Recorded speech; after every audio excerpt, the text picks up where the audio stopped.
We need to up our game and shit. We need to do comedy butt naked, right? His goodbye. He blew his eye socket off and his eyeball fell out. White women keep kidnapping us. Y'all seen The Blind Side? Aren't you glad we have that disclaimer at the beginning of the episode? It's going to come in handy for this episode.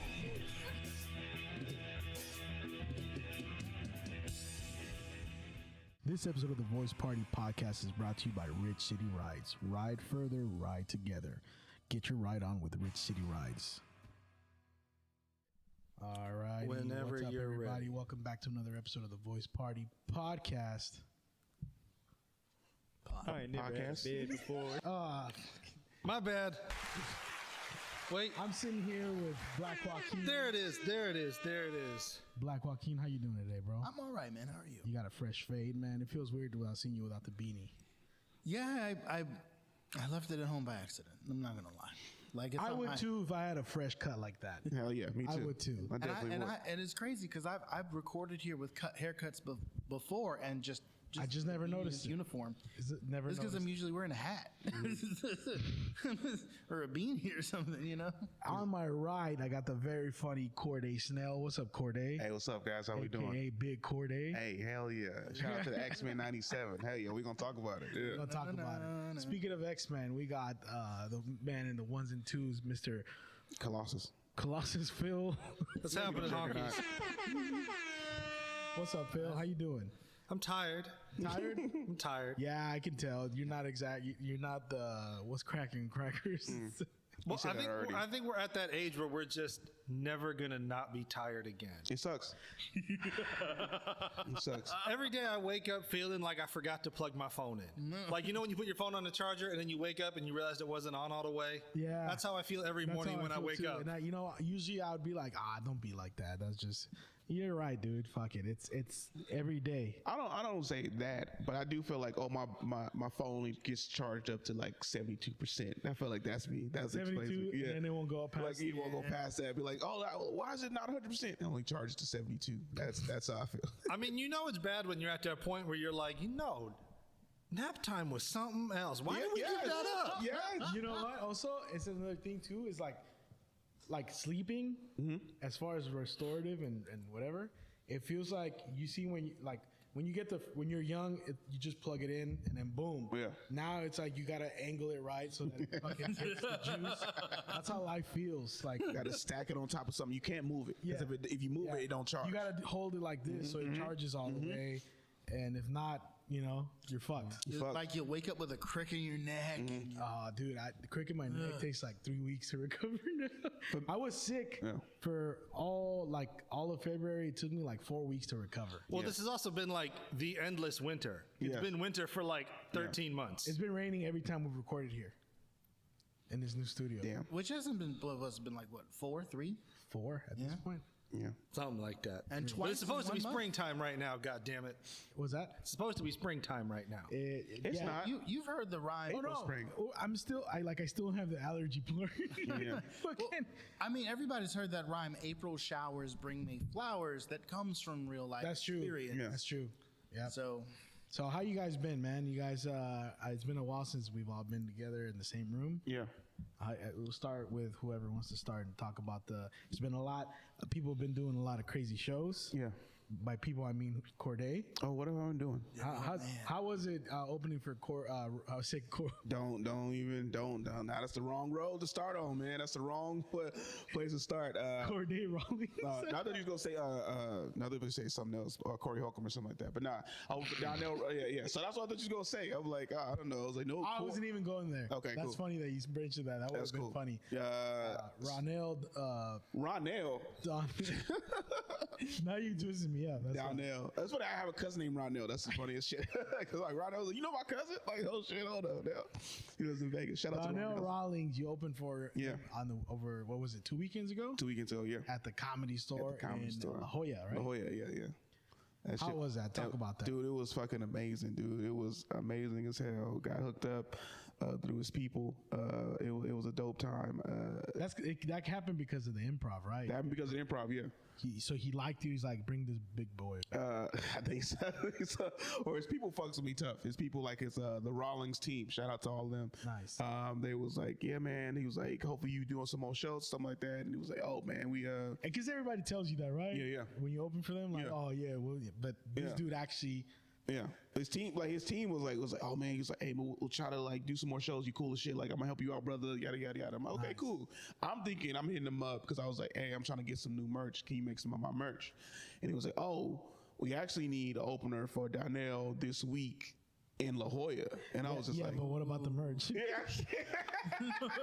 And I was just like, oh shit, like he's like, yeah, man, speak to shit. I was like, well, hopefully I get to open for you. He's like, ain't no hope you will be able to open for him. And then like a few things came together, and then I opened for him that weekend. I wish I may. Yeah, exactly. So I'm like, he was like speaking shit into existence, man. And then ended up doing 5 shows. He was telling me before going out, he was like, the Saturday first show and the late night Friday show are already sold out. What's the difference between that? The original, because they like put up hella different people on the main comedy store, right? So yeah. This was like an actual comedy club where one weekend. Yeah, one weekend. Yeah. So I think it's smaller. I think it's definitely smaller. And there's only like one room for it's just the main stage where you perform and stuff like that. Versus the comedy store in L.A. or Hollywood has the main room and it has like I think 2 other rooms too that you can go through like this, like a long hall. Belly room. That's where I performed. I performed in the belly room before. Never performed in the main room at the comedy store in Hollywood, but performed in La Jolla main room, and that shit was dope. I mean, it's funny. So they flew you out and shit? I mean, they didn't fly me. I had to buy my own ticket, but I got a hotel and shit like that, and all the accessory stuff with the like, it's funny because it was like, oh yeah, we heard you're gonna be at the La Jolla. We're super happy to have you, and if you have anything, just let us know. Like this is the hotel. I was like, I'm treating good, like versus when you go somewhere you're doing like shows, and then they're just like, oh okay, you here? Okay, that's cool. Versus like. Specifically, because you know how like some hotels are tied in. We loved you in the Green Mile. Yeah. John Coffey. John Coffey. I don't know, boss. I don't know. He's like, now it's spelled differently. Sounds the same, but spelled differently. All right. Man. That's cool, man. That's so. How was it? Dude, it was fucking amazing. Yeah. It was a trip. I remember I was nervous the whole fucking time. I was nervous after I got it. I was nervous flying down. I was nervous in my I was nervous in the hotel room. I was nervous on the Uber over. The whole time I was nervous. Did it fuck with your head performing wise? No. Okay. It didn't. So the funny thing about it was I was like, I'm opening. That's 20 minutes. I can't set up Donnell wrong. I can't have my back. I can't forget shit on stage. And then the door people like are kind of like the host, quote unquote host, whatever. And then they brought somebody down. She did 10 minutes. And then when I went up, and then it was funny because once watching them go up and do comedy. Were you hosting? No, I was opening. Oh, so I did 20 minutes. So I was right before Donnell. So basically feature. Yeah. So yeah. So when they went up and I'm watching them doing their jokes, and I'm like, then I watch the next person. I'm like, oh, it's just comedy. It's just comedy. I'm about to go up here and like, oh, and then all of a sudden I got like just confidence because I'm watching them. I'm just like, okay. Do you ever get the feeling when like you go to like there, like, oh, the audiences are the same. The comics are different. They're like more like. In the sense of like this is just audiences like any other show, because it gets to your head when you're at a place that's like does that kind of what you went through? I mean sometimes because it's more of like I'm like, oh, this how they doing, they gonna love me. I like when I go up here because like a lot of dudes, it was like the guy and the girl, they was both kind of like awkward, funny, like very low energy and stuff like that, and I'm like, oh, that new age shit, and then so I'm like, oh, I'm about to go up there with so much fucking energy up there, and then they could immediately tell the difference once I walked up on stage. Cause it was like, oh, okay, and this and yada yada. And right, exactly. And I walk up there, it was like, what's up, La Jolla? Just like immediately, I'm like, oh shit. You start off with the. Exactly. Like this is gonna be different. Like welcome to Def Jam, motherfucker. No, but then I remember I think it was the second crowd. It was the second show, the second crowd, and they was all still kind of like the same thing, like very low energy. And I just walked up there and I was like, fuck's up with this crowd? So I walked through. Hey, I was like, hey, y'all high or something? Like, why y'all so monotone? And then everybody just like kind of like erupted. I was like, yeah. I was like, my bad. Are y'all high? Because I know it takes stoners a few minutes. So it was. So immediately then I just got them all on my side and I fucking rocked it. It was dope. Like that reminds me of because we produce a show in South City now at a vegan restaurant. Yeah. And the most recent one, the audience was a little, and our headliner was Rudy Ortiz. Yeah. He got up there. He's like, "What's up with this fucking energy?" He was like, "Yeah, you fucking vegans with the low iron diet. That's why." It's not And low your vitamin B12 tablets. Yeah. It's not low iron. It's low carbs. Right, It's low carbs. That's what it is. Like the carbs. low protein. Yeah. It'd be like, no, we find protein. It's the carbs though. Like I remember that was the one thing about when I was vegan. Like carbs, I had to like purposely go out and find carbs because Really? Because a lot of stuff that you eat is like quinoa, so it's not like rice. So it's like all these like That's kinda, carbs though. I mean, kinda, but not the same. Not the ones you're used to. You could eat a potato that's vegan. It's vegan as fuck, and it's full of. Yeah, but then you have to actually like you got to see if it's hormones, like how was this like was it used with any kind of thing. So then you like all that stuff. So it's like a very like you can eat like a potato, but it's like very not as much energy as just like some fries. Or like what I used to always fuck up was some peanuts. I used to keep bags of peanuts with me at all times because that'd be like instant carbs and I was like good and stuff. So yeah. Hey, so did you feel like you built a relationship with Donnell? I feel like I hopefully feel like I did, man. Like He commented on your thing. yeah. That's cool, man. So that was like everybody's like congratulations and shit, and then he said good work, and I was like, hey, I'm good. Like that's what I needed. Like Does he meet up with the fans afterwards and shit? yeah, he does. After the second show, he usually does. He comes out because after the first show, His special was hella good. yeah, man, it was hella good. Was he working new stuff or? Yeah, he was working new stuff. So the funny thing about it was like because I saw him perform with some of the stuff from the special before it dropped, and then like We're not asking no more. yeah, we not asking. I'm not asking no more, nigga. Like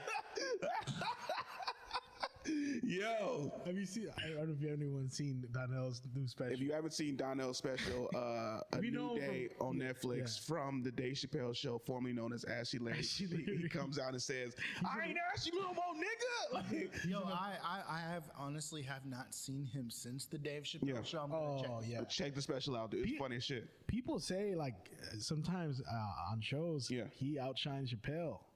That's I mean I'm not saying like he's better. I'm just saying like no. When I saw him in Vegas when Chappelle had the residency at the MGM Grand, and then like I'm waiting for Dave Chappelle. Donnell did. I think he did like 15 before because it was Donnell did 15 at first, then it was like Jeff Ross, then it was somebody else, then the Roots came on and performed, and then they took a break, and then Talib Kweli came out with the Roots. Oh God! It was a dope ass show, and then they took like a 10-minute intermission. Donnell came back on, did a 15-minute again, had me fucking dying. I forgot that I was there to see Dave Chappelle. That's how good it was. I was like, oh shit. He's like, well, I'm about to get up out of here. I was like, where you going? Like, what the fuck? I'm like, oh, we still got Chappelle. And then Chappelle did like an hour or an hour and a half because I think it was at like 9:15, 9:20 when Donnell got off. I didn't have my phone. Well, I had my phone, but it was locked up. So I was like, doing like, I was like, okay, what time is it, y'all? Like, how asking people what to watch. Like, hey, what time is it? Like, now, did you tell any of this to Donnell or you? I didn't, but I was. Because I'm sure it's always like, oh man, such an honor to meet you. Yeah. How's Dave like?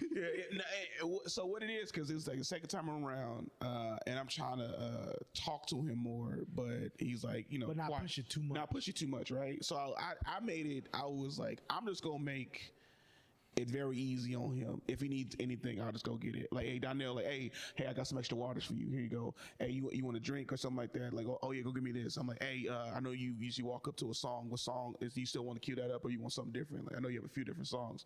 And he was like, yeah, put that one. He said, I don't know. He's like, and like little stuff like that. Like, just be a like whatever, Hey, are you with that water? I know you got Design. They got Crystal Geyser too. We had Crystal Geyser. I fuck with Crystal Geyser, though. I'm not gonna lie. People have.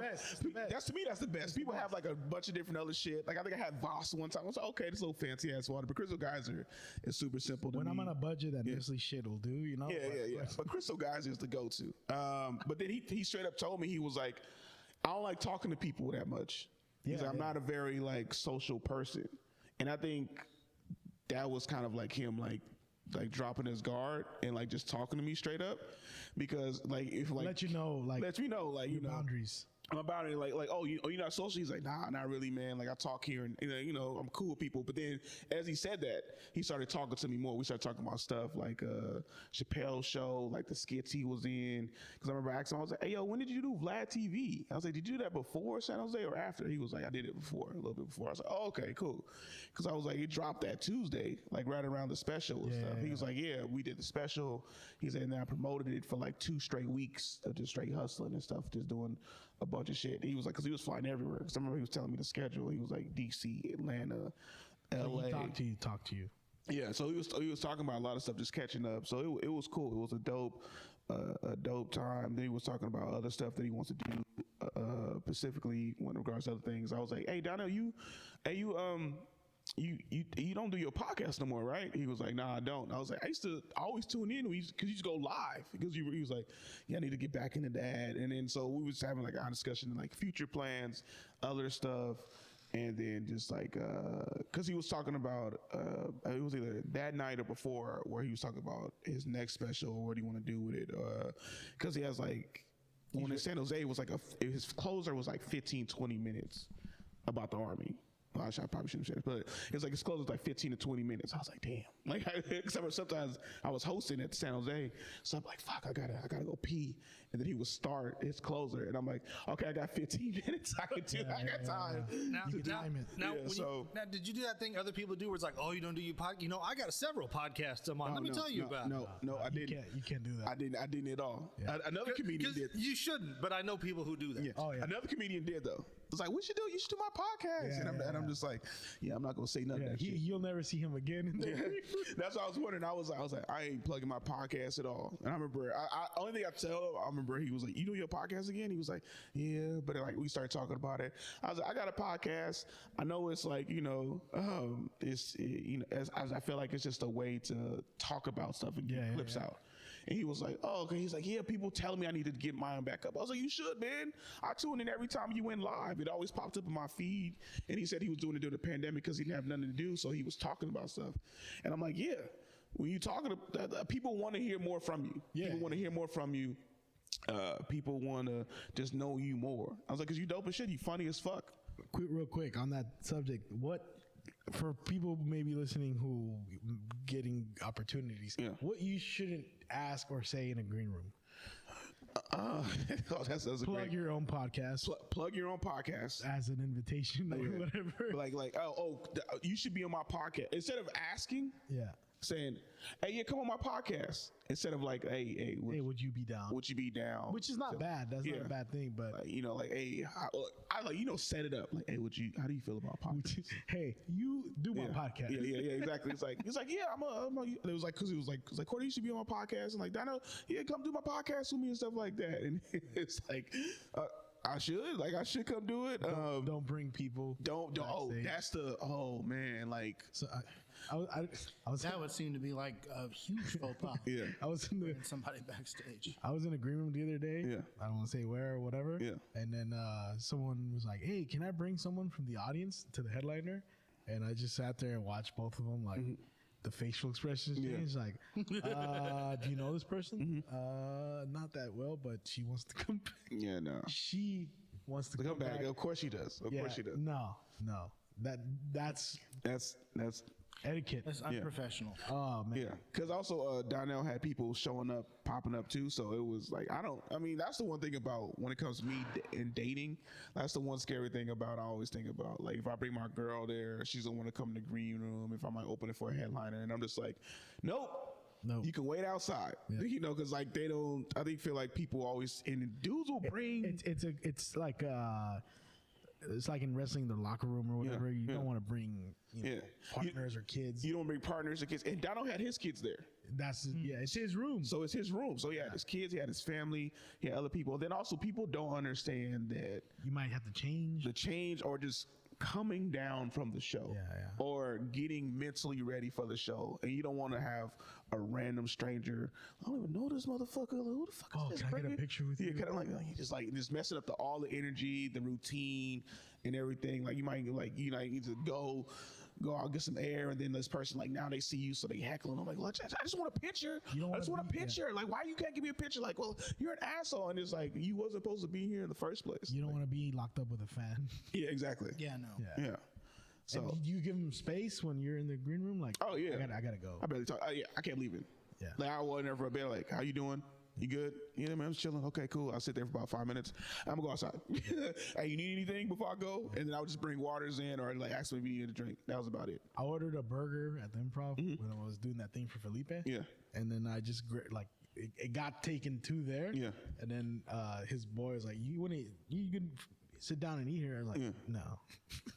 So I left. It's kind of like when you give a dog a treat and it takes it to a corner. So- that's what I did. So I get the hesitation, but if his boy says you can sit down and eat, take the advantage of that. Yeah, but I still didn't. You should. I know, but I didn't. I just like I you know what I mean? Like I feel like it was like nothing. I mean, I know them, but it's like I was like, I'm gonna go downstairs. No, I get you, but I feel like that's the one time where they're trying to invite you in. Oh, with them. yeah. So like they say, because it's a hesitation thing, but you can sit down and eat. But I also like, feel like hey, this is your.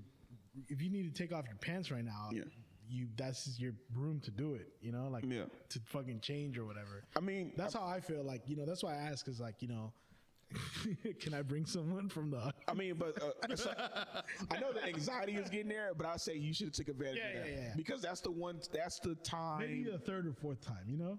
If it's well, how many times did you perform? It was because it was the Palace of Fine Arts, right? No. This was a different thing. We did like filmmaking. So it was like the second time. Second time, yeah. So then at that point, I feel like you should sit down. It and would've chill. been cool. It would have been cool because sometimes this is what happens too. Like sometimes either the headliner usually will invite you, or sometimes his people will invite you to hang out and chill with them because like let's say because Donnell's not the most social person all the time, but his peoples are.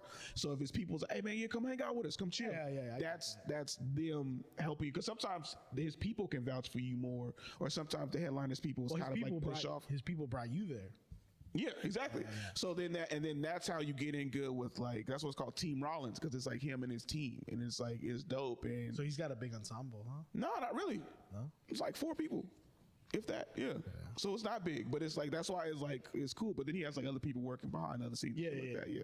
That's cool. Yeah. Any other interesting things happen in comedy for you in the last? I feel like we got to do like a monthly check. Monthly check in. Oh, dude, is that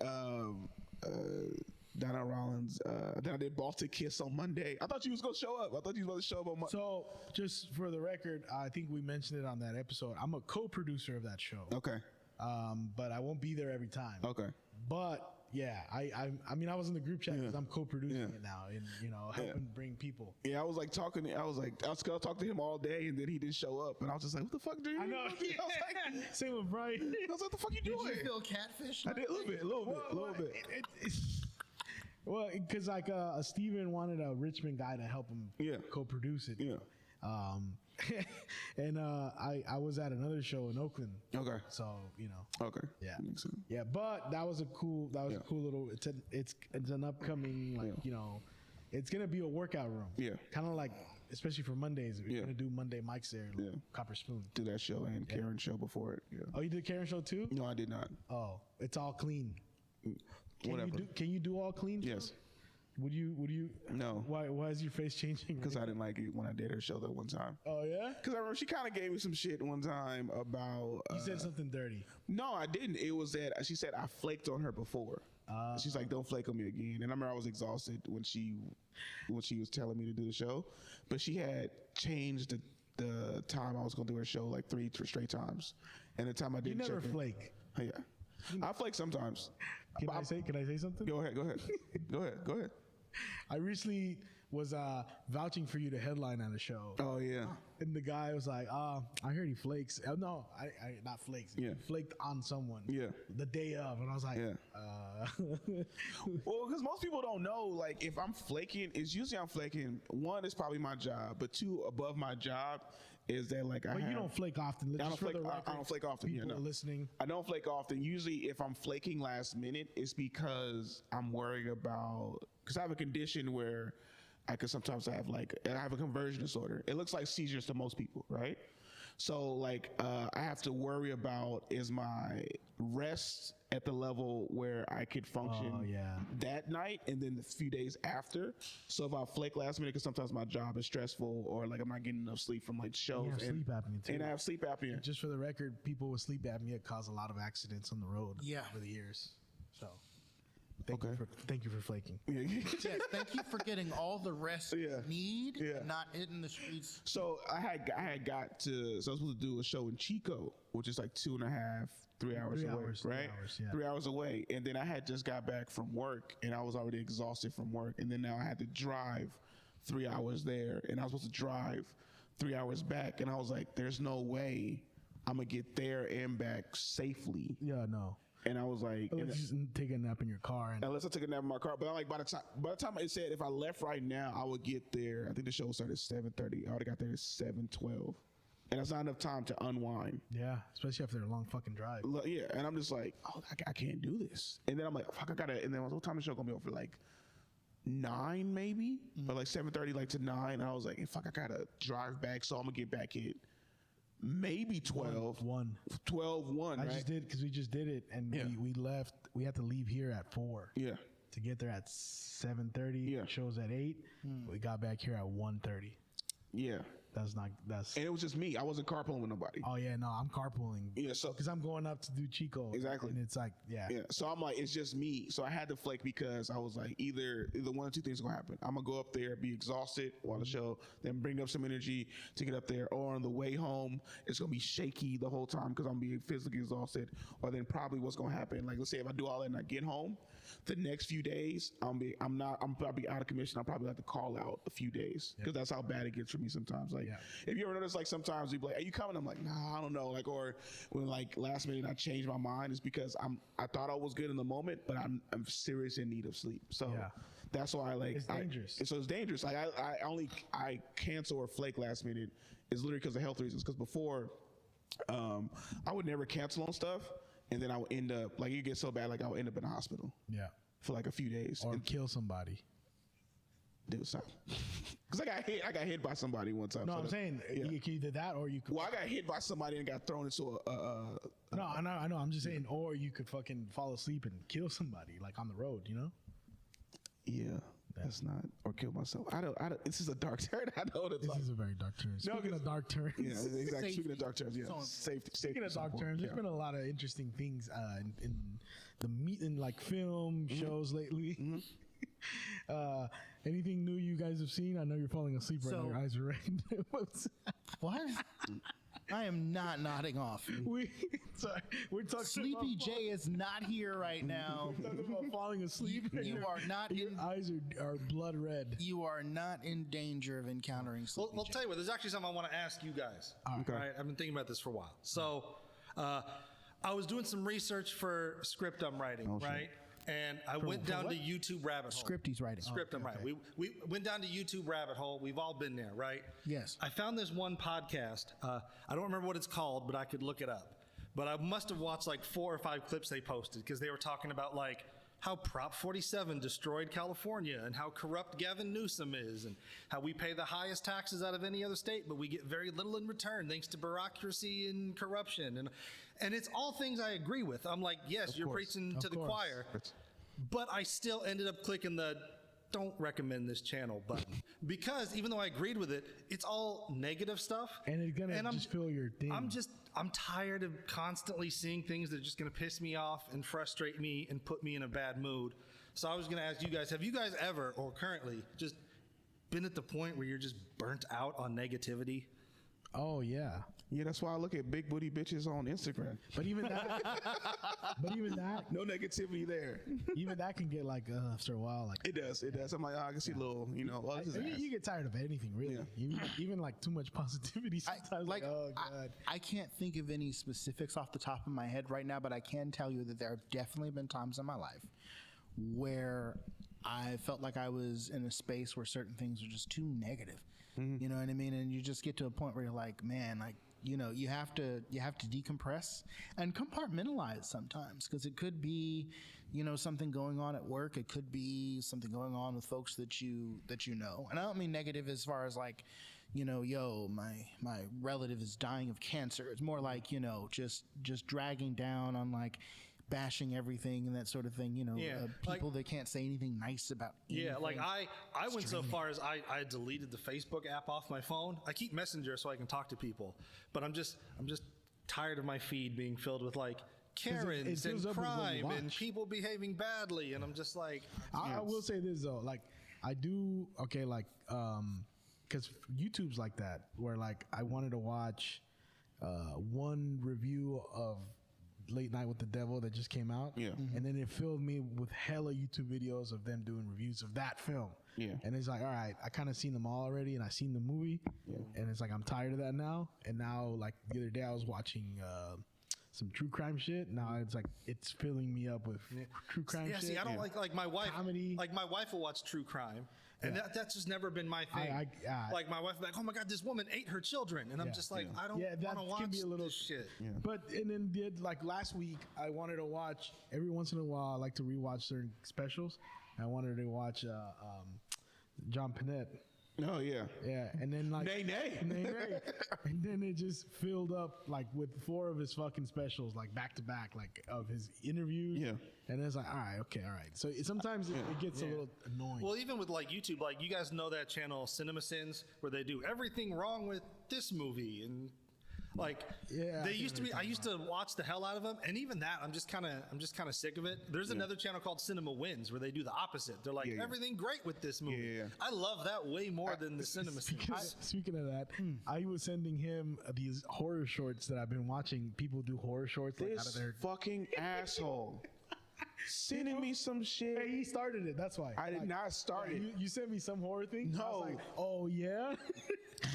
So he literally thought, he was like, oh, you started some shit? I was like, no, JD. I thought you would appreciate this because I didn't know where it was coming from. So I sent it. And then so he thought, oh, I'm going to top you because I'm going to start sending you shit. And I was like, JD, you know I don't like this shit. He was like, you started. I was like, no, I didn't. Somebody sent this to me. And I was like, oh, this is something you would like. This was an invitation to start sending me shit. I thought it was an act of war. Like, all right, let's.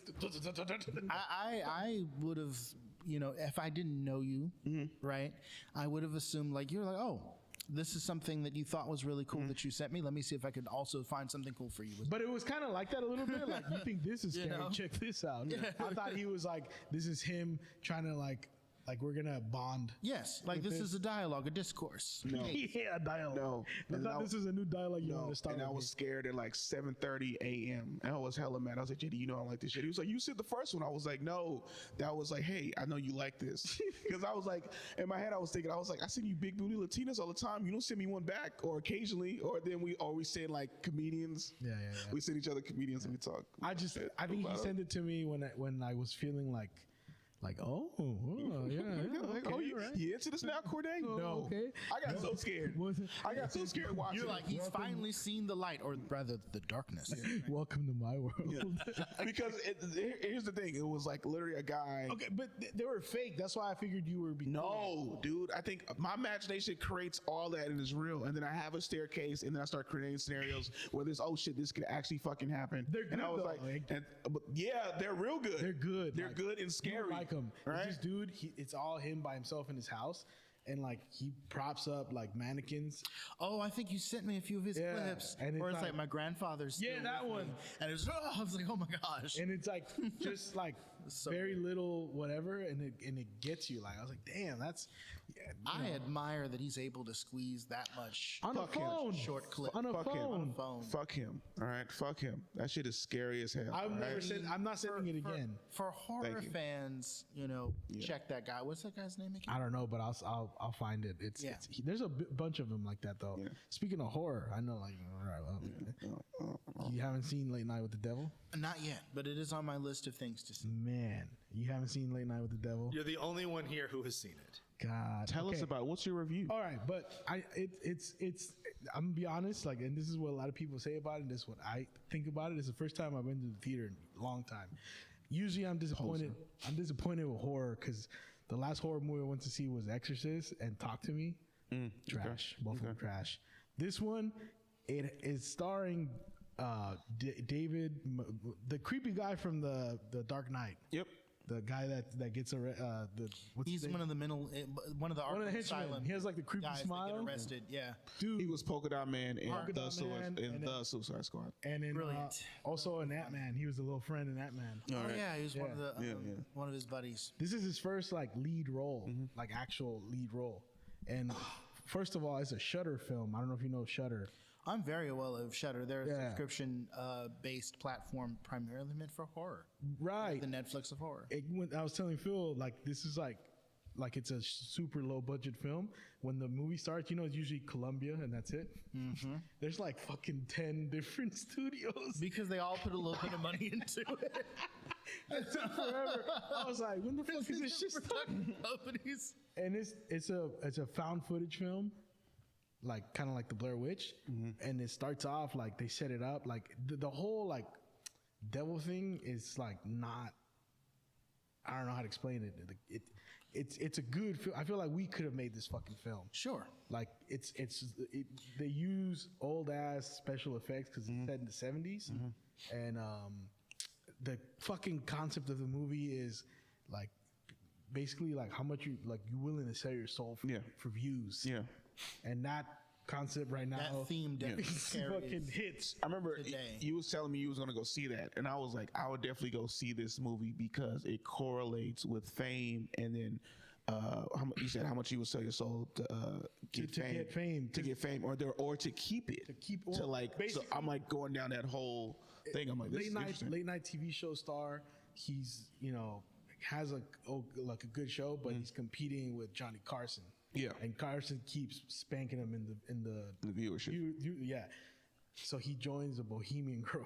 You familiar with Bohemian Yes. Grove? It's like the real group of like famous, rich, whatever. Okay. Politicians, people. They meet up, bureaucrats. they meet up in front of an owl here in Northern California. Oh, okay. It's a real thing. Okay, yeah. Whatever. Yeah. The bonfire. Yeah. A lot of fun there. And then like it kind of like it's an episode of his late night show. That's the whole movie. It's an episode of his live TV show. So they use that old film for the live TV show, and then it cuts to black and white when they're not filming to show you like the gaps in the story. And basically he's using like his Halloween show to get his views back and interview a possessed girl on his show. along with some other like, and the acting is fucking like spot on, bro. Like it looks like 70s. They're like, they make a joke. It reminded me of Phil. They make a joke about Jimmy Carter, and then everybody boos. Like like one of those. Jimmy Carter was not well beloved during his administration, but Nope. but hindsight being what it is, Yeah, right. I think It's one of those appreciate him now more than they did when he was. He's still alive. I mean, here's the thing. Quick side before we get back to the main point. Yeah. I feel like who you are, your character. If you're a president, I think it's really interesting to see what the presidents do and how they act after they leave office. And Jimmy Carter spent his time building like habitats for humanity after he left. And, George Bush went up there and did a Freudian slip and was, talked about like how the Ukraine, he's like, and then he was, I mean the unjust war against Iraq. I mean, Ukraine. Oh yeah, that shit was Like, crazy. you know what I mean? Like, Yeah, and he like, it's like, My bad. you totally knew, dude. Yeah. Totally knew. But yeah, it's a fucking great movie. I think it's like a new Halloween classic. Just off of that, like that's gonna be a new Halloween classic. It is scary, but there's no jump scares at all in the whole fucking movie. I love that. And I was kind of upset at that because I saw it was from the same producers as Paranormal Activity, and I was like, fuck. Jump scares are lame. Like it's They are. It's They're hacky. cheap. They're cheap. It's cheap, hacky. They shit. work, but they're cheap. Yeah. Like, it's like going on a roller coaster. It's the same thing, and they're not always all bad. No, they're good, but if the movie entirely depends on jump scares, it's entertaining all the way through. And I hate jump scares in a PG-13 movie. Yeah, Those are because yeah. it's never scary, it's not scary enough. No. Give me that hard R because a PG-13 is only jump scares because because they don't show the killing. like a they don't roller show coaster scare. Or they'll show like somebody. Yeah, but roller coasters are scary though. No, that's what I'm saying. But it's not like like fucking Hereditary scary. No, Right. I compare it like this, right? I compare it like this. Like, Hereditary is like full not mood. roller coasters, that big ass drop and stuff Yeah, like that, yeah, right? yeah. But I feel like PG-13 movies is like a kiddie movie. Is a kiddie. The mouse, It's right, like the fucking- woo, yeah. woo. Like that's how I feel like oh, it look like it's good. Look like it's good. They gotta sell it. They gotta tell you like, oh, look, we're about to go up this big thing and stuff like that. Brace yourselves. Woo. Yeah, it's it's not for the adults. It's for the Yeah. Yeah, Versus- versus- PG-13 Yeah. is the Indiana Jones ride in Disneyland. Rated R is the Demon and Great American. There you go. It's Yeah. Yeah. yeah. No, but you're gonna like it. I can tell. It's the only thing that people are giving it flack right now, which is kind of a good topic, I guess. Is the one thing everybody hates about it is they use AI to make images for the film instead of artists. And that's like a whole thing. We were talking about that before, like when it comes to that. I can forgive it because it's a low budget film. It's cheap, Sure. It's cheaper to Resources use AI are- than money is short. Yeah. Yeah, and people still recovering from like the, whatever. Yeah. But you said, I mean, would you use AI? Do you use AI for the podcast at all? The only things I really use AI for is like Photoshop has their generative AI. So if I need to like crop something out or reframe something, it's easier to I'll use AI for that to like make the image Like to wider crop if I need out, to crop like, the backgrounds and or shit? take something out of the background. It's easier to use Yeah. AI than to try and paint it out by hand, which is what you used to have to do. There's like AI audio tools for like cleaning up audio, ChatGPT. where it'll like in Resolve, you can turn on their AI thing and it'll listen to your audio and it'll pick out what the voice is and then remove everything else and rebuild the voice part so you can remove background noise. Like that's all machine learning and AI. So I'll use tools like that. Where I have a problem is when people are like A script. using AI to like replace a person's job. Like I was telling JD, there's a thing right now because Amazon lets you self-publish books. So there's people who are like using ChatGPT to just write an entire book and then using Midjourney to do the cover for the book. And they're self-publishing like these 100% AI generated books and just flooding the market. And then legitimate writers are now suffering because the market's now oversaturated and they actually have to spend money to make their thing, unlike these people. And it's kind of destroying the industry if we don't keep it in check, and that's why Destroying a lot of shit. That's why Hollywood went on strike because if it's unchecked, the damage is going to be irreparable. Yeah, I remember it was one of my former colleagues had posted up on Facebook, said that the AI, from what he could tell, could write a reasonably, like I think it was a C+, B- sophomore essay, and that's can't write jokes. scary. Like they're not good enough to be A's. They're not good enough to get the Pulitzer. But holy smokes! It's good enough to build a menu. My buddy used it for menu building at work for a restaurant, and it's like it makes it sound like good. And hopefully, if you're actually including those ingredients, it would be delicious. But Well, I'll say this is going to sound kind of shitty, but I did use ChatGPT to write my mom's obituary.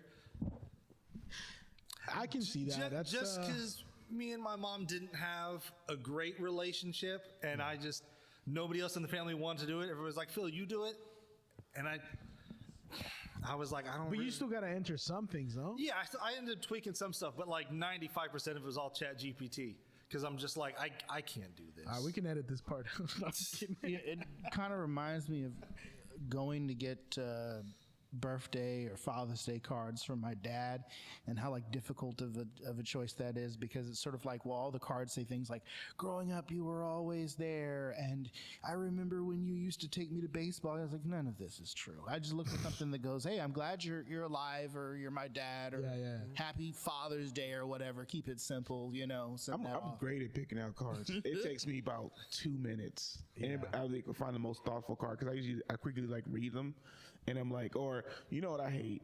I hate we finding cards for a chick you just started dating, and it's like, love you, happy anniversary. Like, oh my God, my life's been so special. I'm just like, nah, I'm just trying to say happy birthday. Like, just keep it, like, we ain't there yet. Like, what do you get a card for somebody you're talking to for like 2 months? I was just thinking about what you were saying. I was thinking about, can you imagine if they made like delinquent dad Father's Day cards? Oh, that'd be great. I'm sure you'll be back with the milk any day now.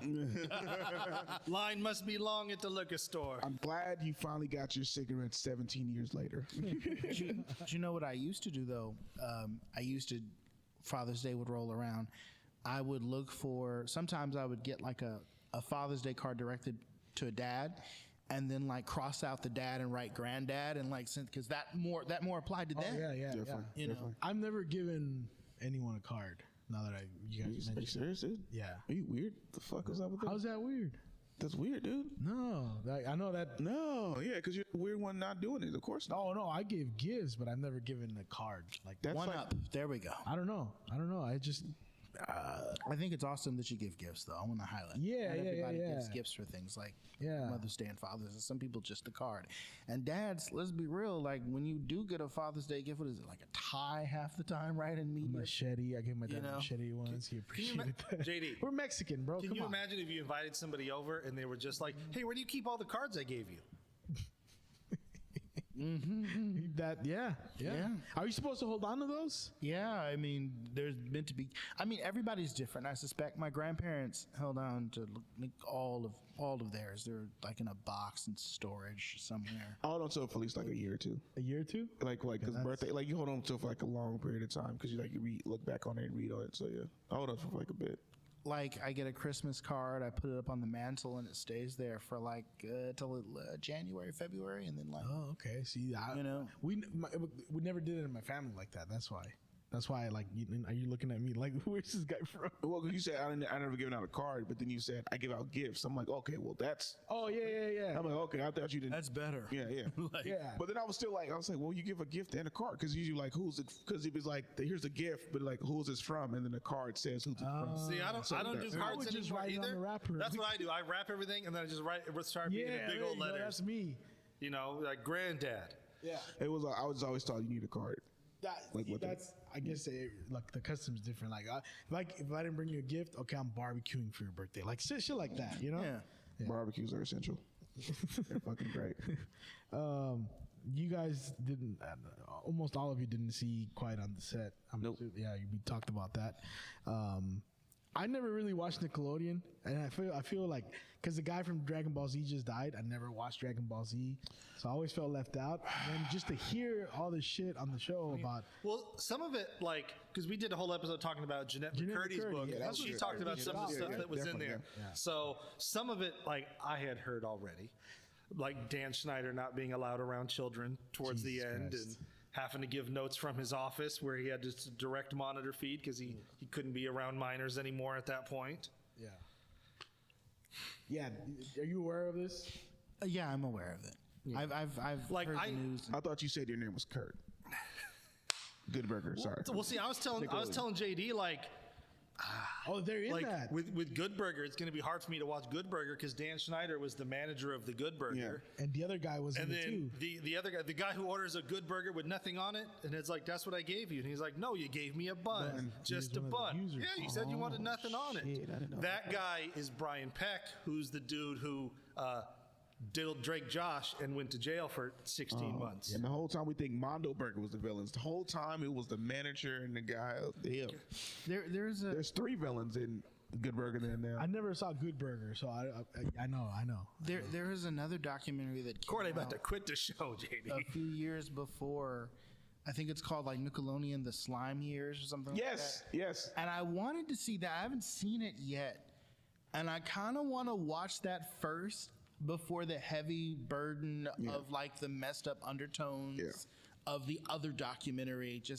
Or maybe I'll watch the current documentary first and then watch the older one just to have a palate. Is that Slime Years one? Is that one like it's not exposing shit? No, it's basically all about like The who golden created years. who created Yeah, the it's like the channel. origin of Nickelodeon when it was for kids, by kids, and it was kind of like you said you haven't seen it. I watched. It was really good because they talked about like making Hey Dude and Double Dare and Pete and Clarissa Explains It All, and how it was Did y'all like like Bug the Juice? Wild Wild West because they were just making it up as they went. They never did live action before, so they were just figuring stuff out as they went. Yeah, I remember Sundays on Nickelodeon was like Bug Juice. That was always remember like Oh, I forgot about Bug Juice. I like that Hey shit was whack Arnold. to me after a while. I liked Hey Arnold. I liked Hey Arnold was the amazing. cartoons, but I never liked. I never thought the Amanda show was funny. Well, so I never here- thought so all here's that my Amanda thing, show was like, funny. I You never never thought all that was funny? I didn't really. all I that don't know. is I was still learning English, bro. Which iteration? Oh, you learned English. Yeah. Okay. But Which I did- iteration was it? Keenan on it?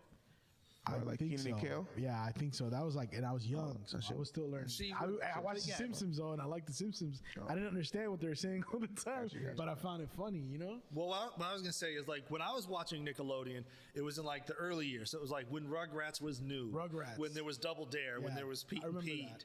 You know, I used to love the Adventures of Pete and What's the- Pete. what's the, but like, and all that when Cat all Dog. that first started, Cat Dog. I kind of stopped watching Nickelodeon like after Keenan and Kel. Like when Danny Tamborelli joined all that, that was kind of when I was on the way out. So like, I never watched the Amanda Show. I never watched like Drake and Josh. I never watched any of that stuff. So hearing Drake talk about like this stuff that happened to him, like I got That's no crazy. emotional connection because I never watched his show. I had no idea who the hell the guy was. But still fucked up what happened. Because it's a kid's show, and like all this crazy shit's happening to kids. Like, and it ran for so long too, so it's like it's like hella seasons and all that shit was happening. I stopped watching Nickelodeon when Nick Cannon joined all that because he was just like doing all this extra stuff. And I was like, who the fuck? I was like, you replaced Keenan and Kel with this weird ass dude who wasn't funny. see, and I watched that Amanda show because she had like a funny little crazy thing. The girl that she left had her own show, so I watched it because of that. Because it was like all the good cast members of all that was leaving, and I was like, there was like another white guy who later I think he was on he got on Wild 'N Out later because he knew Nick Cannon and shit like that. that's the thing. I never liked when Nick Cannon was on that show, but I did like Trash. Wild 'N Out. Like it was. Yeah.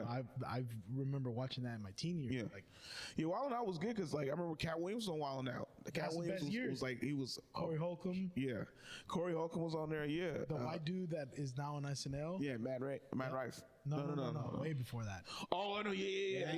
Yeah. It was funny because there was also a dude on Wild 'N Out who was always like the black square dude and shit like that. And he's an actor now. He's like he was in Insecure, and I see him like in a bunch of different movies. Afion Crockett was on there. Yeah, There's a lot of I was telling JD about this.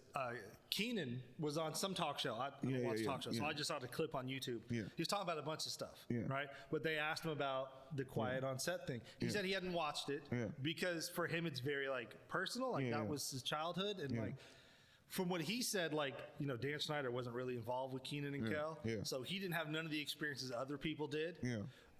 He did kind of bring up there where he was like, she mentioned the talk show host mentioned how like Nickelodeon put out a statement that they investigate all acts of misconduct, and Keenan was just like, well, investigate more because this is supposed to be like a safe space for children, and to find out stuff like this is going on, it's kind of like, how dare you?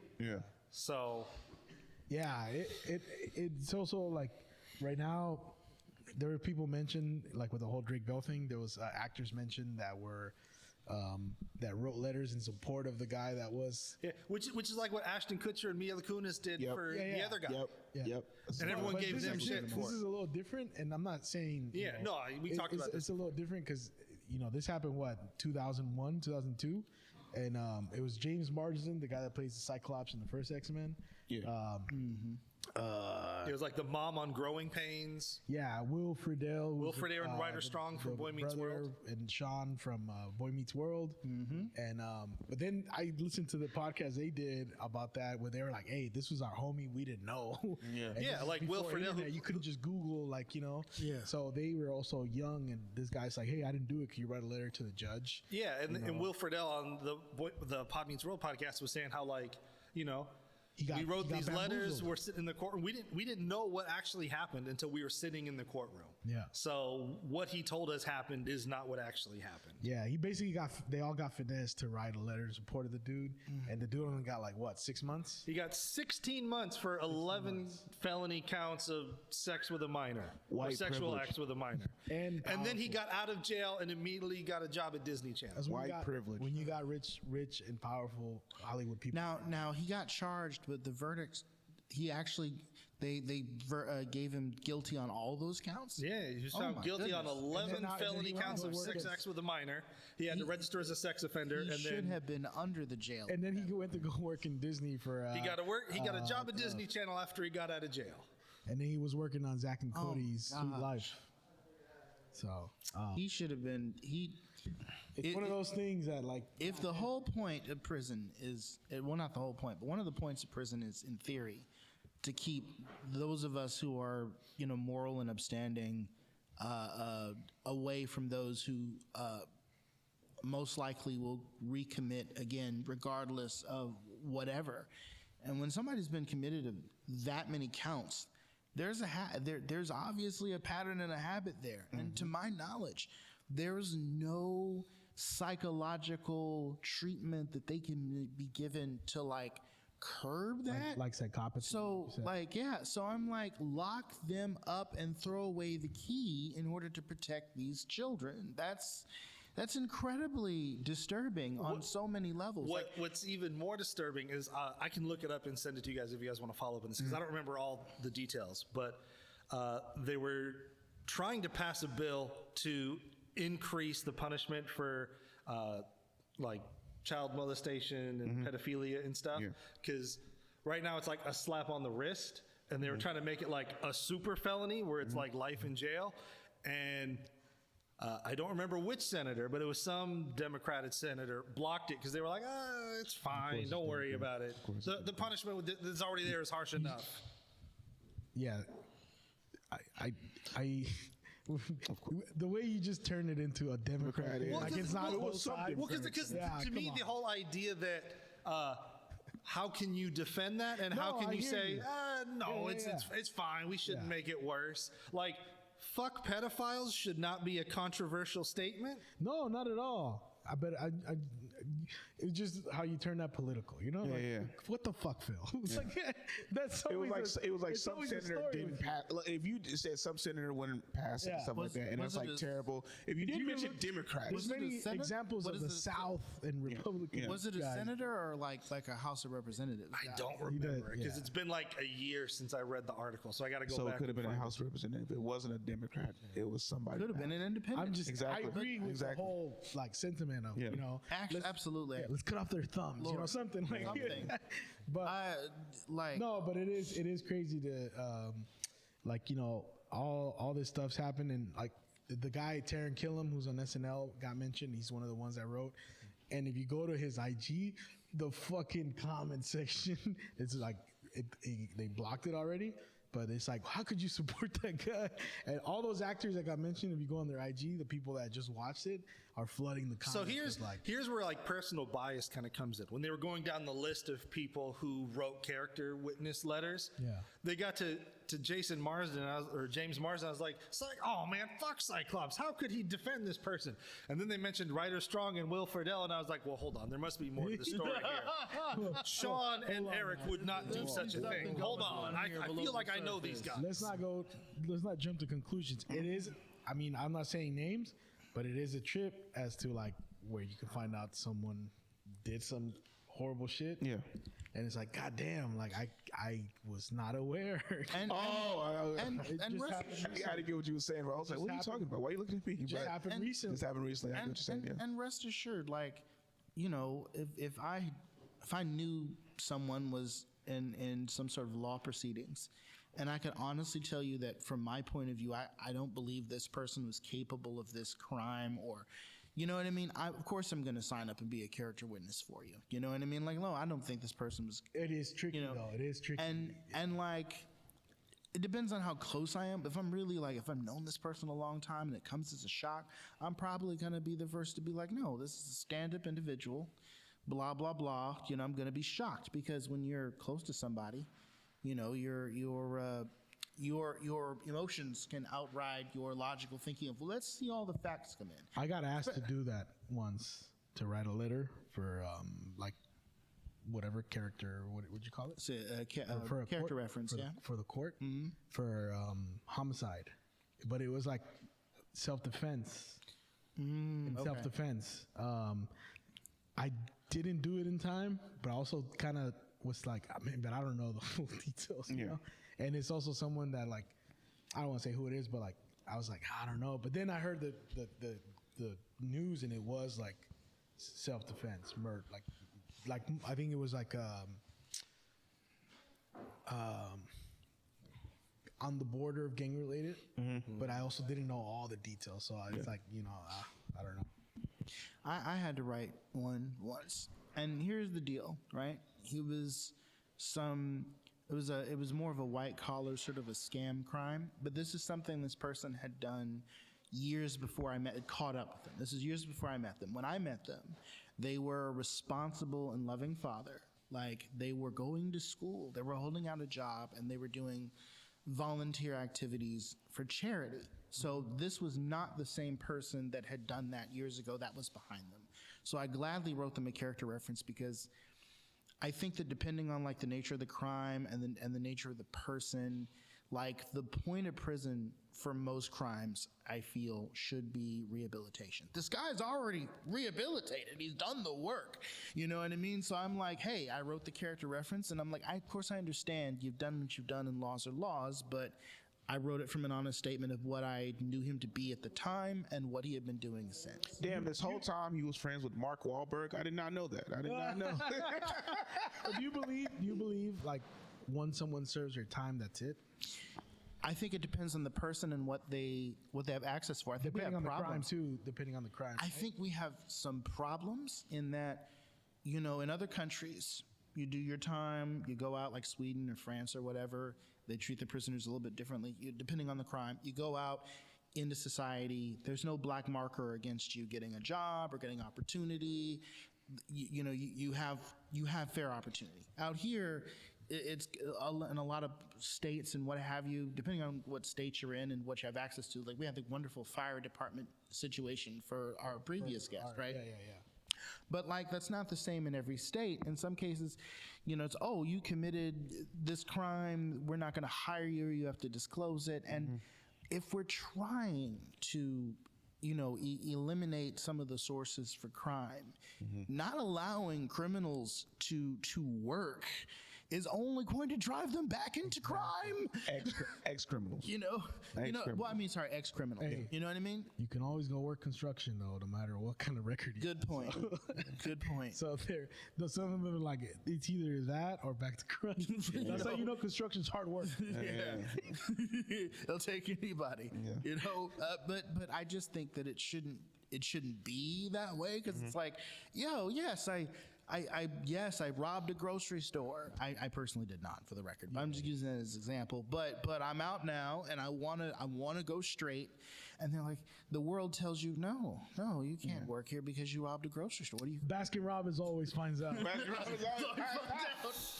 You know, so yeah, this is my take on the whole thing. Like, yeah, and in some cases, it's like you do your time, but then you end up lapsing into the same old habits because you find blockade after blockade after It's hard. blockade after blockade after blockade. Last thing before we go, we're almost out of time. So 2 things here we didn't talk about, because I wanted to do like a full-on movie review, but a lot of us didn't watch all the same shit, so we're not on the same page. But Ghostbusters just came out. Ooh, that was it good? Yeah.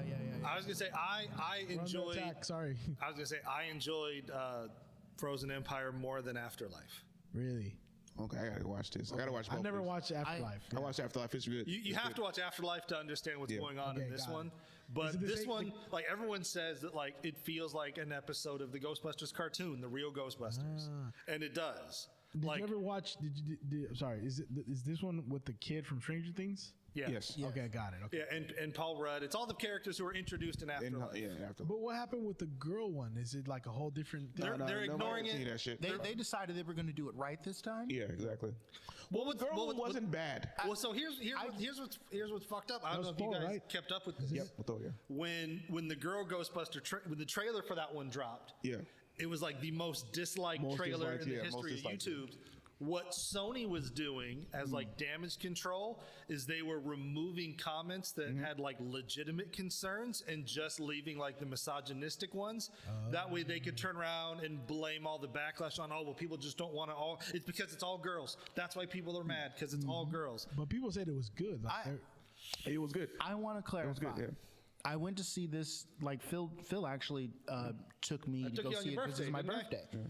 I'm going to say this. I enjoyed the movie. I thought the movie was fine. Yep.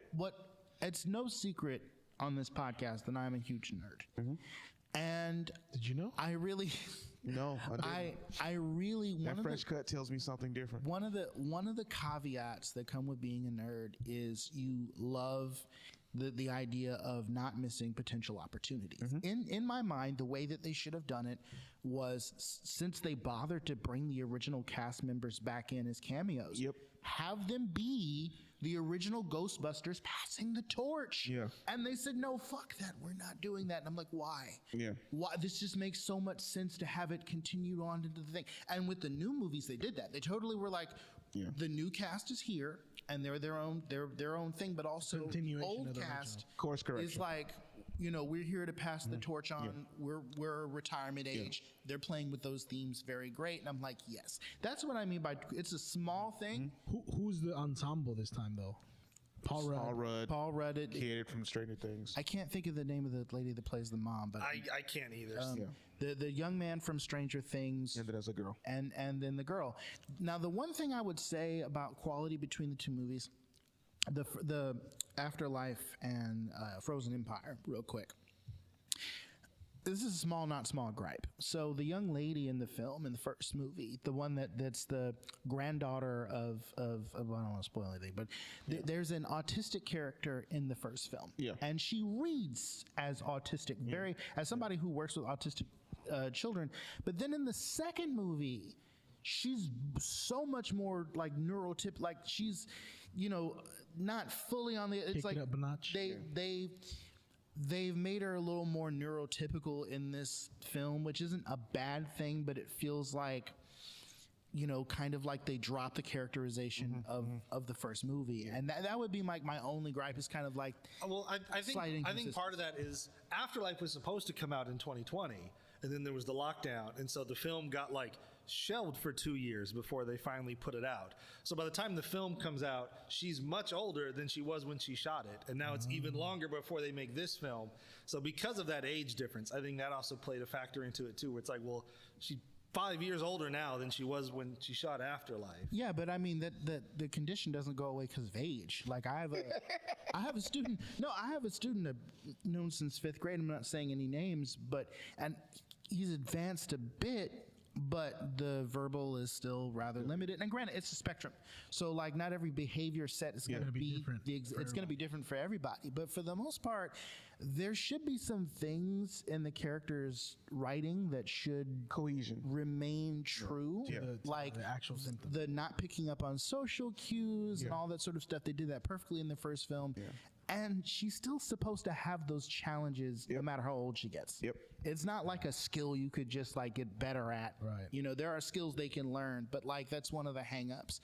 So, you know, it's not a big thing for me personally, but it was just enough where I'm like, was it funny though? You're lucky movie? you're a blockbuster and you're entertaining movie. Overall, was the movie funny? Yeah, it was funny. Because I forgot to mention this. I was going to say, like, Afterlife, it was good, but it wasn't really a comedy. Yeah, like, that's what I'm saying. But this one, it felt like they got the balance right between like comedy and drama. Like they kind of walked that line a little better this time around. That's what it's like. Even like I forgot to mention this about Late Night with the Devil. Even though it's a horror, you could tell like someone with comedy writing wrote lines. And like the funniest thing, this is like my favorite scene in the whole movie. Everyone fucking laughed. There's a scene where there's a close up on him, the late night close up. He's like, coming up next, we're gonna have first a television first ever, an interview with the devil. And then there's like a ominous pause, like, but right after a brief message from our sponsors. And it's like the comedy writing hasn't, like in the last few movies, man, hasn't been like, you know. I will say this much. I was fine with Afterlife being mostly dramatic, and I was also fine with it being a comedy drama because I like both. No, yeah. I had a friend who refused to see Afterlife because they heard that it wasn't really a comedy per se, and the originals were comedies. I respect that, but you know, don't miss out on a good story. Afterlife was good, yo. You know, Afterlife was really good. It's really good. I had low expectations for it. Me too. Yeah, you have to watch Afterlife to understand what's going on here. Cause All right. It changes the status quo. That's been the episode, everybody. Thank you for tuning in. Any last words from you fools? Shout out to Donnell Rollins, Team Rollins. Oh yeah. You know, that's watch it special. A New Day on Netflix. Phil, you got any last words? something about Democrats? Go ahead. Probably. We know it. We know it. We know I it. was gonna say, like, even if you're Jesus against the death Christ. penalty, can we agree that like maybe we should bring it back for pedophiles? You said what?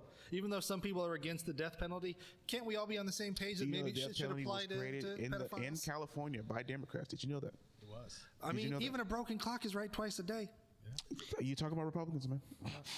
I would also point out that party values shifted over the last 100+ years. Yeah, Like, yeah, definitely. the Republicans, were the party that freed the slaves, but then they were also the party that was in New York and the East Coast. And then they shifted to where the Democrats are on the East Coast. So it's, strange. Strange things. All right, that's been the Voice Party. And we're out.